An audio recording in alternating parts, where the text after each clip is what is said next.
شروع اللہ کا نام لے کر جو بڑا مہربان نہایت رحم والا ہے۔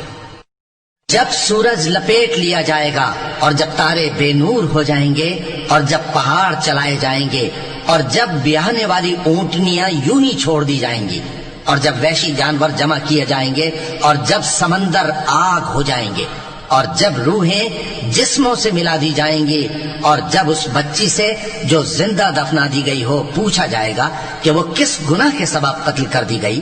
اور جب اعمال کے دفتر کھولے جائیں گے اور جب آسمان کی کھال کھینچ لی جائے گی اور جب دوزخ کی آگ بھڑکائی جائے گی اور جب بہشت قریب لائی جائے گی، تب ہر شخص معلوم کر لے گا کہ وہ کیا لے کر آیا ہے۔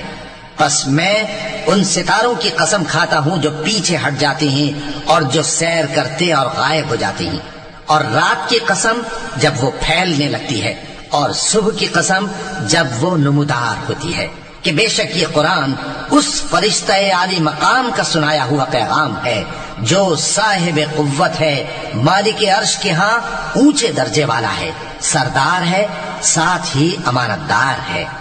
اور مکے والو، تمہارے رفیق یعنی ہمارے پیغمبر صلی اللہ علیہ وآلہ وسلم دیوانے نہیں ہیں، اور بے شک انہوں نے اس فرشتے کو آسمان کے کھلے کنارے پر دیکھا ہے،